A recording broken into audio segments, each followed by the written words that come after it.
प्यारी भूतनी। Hello India, hello India. बड़ों को ढेर सारा प्रणाम, छोटों को ढेर सारा प्यार और मेरे सारे सब्सक्राइबर को ढेर सारा Ram Ram. Hindustan, welcome back to my YouTube channel Simi की डायरी ऑफिशियल में आप लोग का ढेर सारा स्वागत है। और आज मैं चौथा पार्ट रखने जा रही हूँ प्यारी भूतनी का। दोस्तों, प्यारी भूतनी के चौथे भाग में आप लोग का स्वागत है। अभी तक आप लोगों ने देखा कि झुमरू और डॉली, जो झुमरू को जो है सो माली का नौकरी मिल गया है। पार्क में छोटा सा कमरा भी मिल गया है जिसमें शौचालय, बाथरूम, किचन, बरामदा सब कुछ है।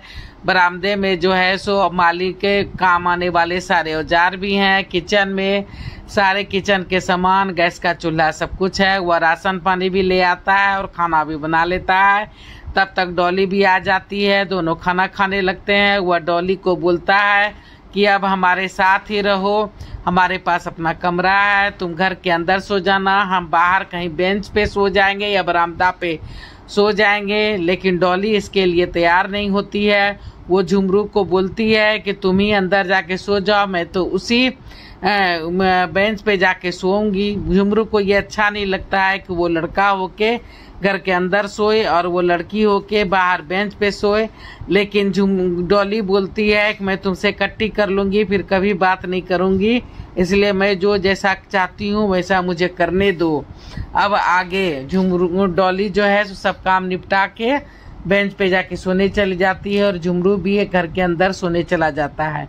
वो दिन भर का काफी थका हुआ रहता है, इसलिए उसे लेटते ही जो है सो काफी गहरी नींद आ जाती है और वो सो जाता है।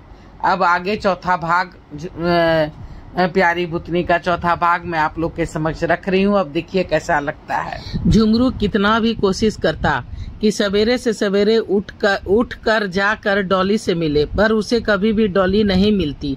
वो दिन भर डॉली को खोजता पर वो कहीं नहीं दिखती। ये डॉली जैसे उसके लिए पहेली बनकर रह गई थी।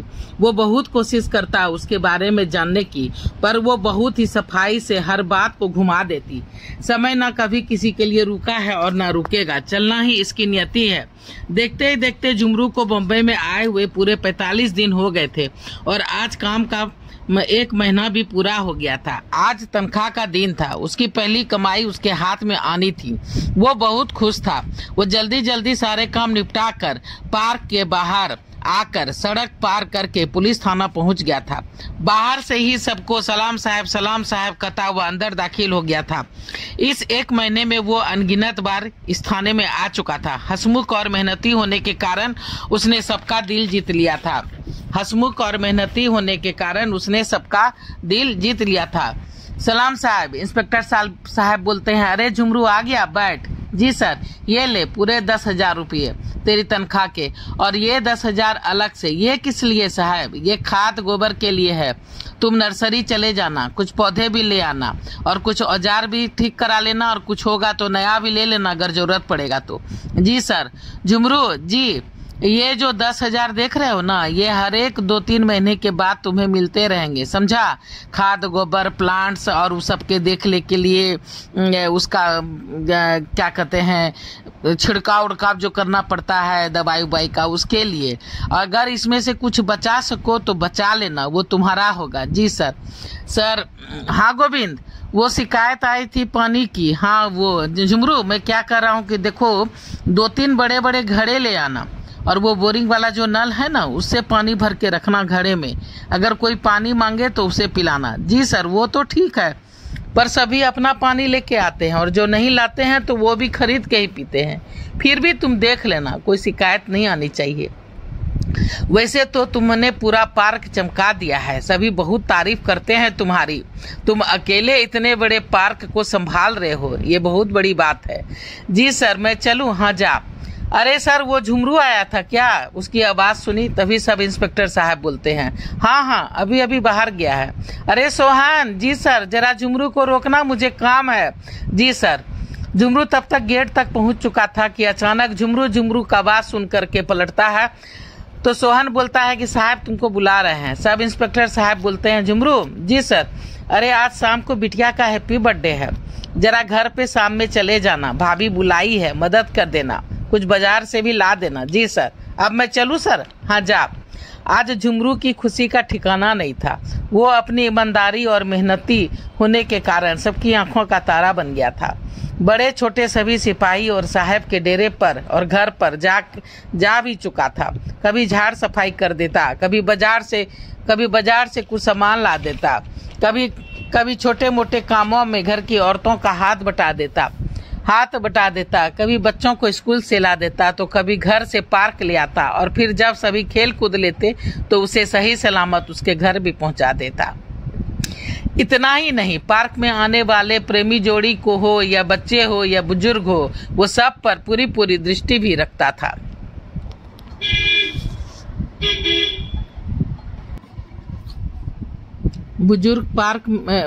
झुमरू पार्क में आने वाले सभी पे दृष्टि भी रखता था, उसकी यदा कदा मदद भी कर देता था।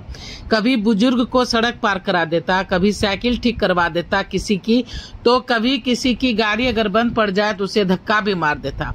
पार्क में जो भी अपने अपने सामान जैसे मूंगफली, चना, भुट्टा, चाट, पकौड़ा, आइसक्रीम वाले जो ठेले वाले आते थे, उस सभी के आईडी कार्ड का प्रूफ, उसका आधार कार्ड वगैरह वो का जिरोक्स भी उसने ले रखा था। सबों को यदा कदा उसकी गलतियों के लिए रोकता टोकता भी, उसे समझाता भी और उसकी मदद भी कर देता। सबों से उसकी दोस्ती हो गई थी। कभी कदार उसे अपनी कोठरी पे भी ले जाता और गप्पे मारता। कहने का तात्पर्य यह है कि झुमरू अपनी नई जिंदगी में बिल्कुल घुल मिल गया था। इस 45 दिन में वो पूरा बम्बैया बन गया था। आसपास के 20 किलोमीटर तक का सारा इलाका उसने घूम लिया था। हमेशा पैदल ही आता जाता, इससे उसके पैसे भी बचते थे और रास्ता भी वो अच्छी तरह से याद कर लेता था। उसके आगे ना ही कभी वो गया था और ना ही वो जाने को सोचता था। उसे डर लगता था कि कहीं अगर वो खो जाएगा, अगर खो गया तो इतना अच्छा काम और ये कोठली उसे कहाँ मिलेगी। तो देखिए दोस्तों, अब प्यारी भूतनी का चौथा पार्ट मैं यहाँ तक रखती हूँ, क्योंकि ये उपन्यास है, नॉवेल है, तो काफी बड़ी है। 200, 150, 200 पेज का तो होगा ही, तो मुझे तो लगता है कि पूरा महीना लग जाएगा। और अगर किसी दिन एक पार्ट अगर मैं नहीं रख पाई तो उसका 2 पार्ट दूसरे दिन रखने का कोशिश करूंगी। लेकिन मैं कोशिश जरूर करूंगी कि आप लोग को एक पार्ट रोज रखूं। और मैं मुंह से जो बोल रही हूँ उस पे ध्यान से सुनिएगा, क्योंकि मेरे पास कंप्यूटर से टाइप करने का व्यवस्था नहीं है, मैं नहीं जानती हूँ, और गूगल से टाइप करती हूँ। तो गूगल से टाइप करती हूँ तो बहुत सारी गलतियां होती है, कुछ शब्द छूट जाते हैं और कुछ शब्द इंग्लिश में जैसे तैसे लिख जाते हैं। अगर पहली बार मेरे चैनल पे आए हैं तो सब्सक्राइब कीजिए और बेल बटन जरूर दबाइएगा, क्योंकि इससे आपको जो है सो नोटिफिकेशन मिलेंगे। और ऑल पे जरूर दबाइएगा, अब तक जितने वीडियो डाली हूँ तो वो सब आप लोग देख सकेंगे। तो साथ ही साथ अगर लाइक कर दीजिएगा, शेयर कर दीजिएगा, आंटी को थोड़ा सा सब्सक्राइब में मदद कर दीजिएगा तो अच्छी बात होगी। थोड़ा सा आपस में फ्रेंड लोग के बीच में से लाइक कीजिए, शेयर कीजिए। अब मैं अपनी वाणी को वहीं पे विराम देना चाहती हूँ। जय भोलेनाथ, हर हर महादेव। और आप लोग का ढेर सारा थैंक्स मेरा वीडियो को देखने के लिए। तो देखिए मेरी डॉली जी जो प्यारी भूतनी जी हैं वो आपको कैसी लगती हैं। और अब आगे वाला पार्ट में फिर मैं प्यारी भूतनी का 5वां भाग मैं आप लोगों के समक्ष रखूंगी। अगर होगा तो आज ही रखूंगी, नहीं तो कल फिर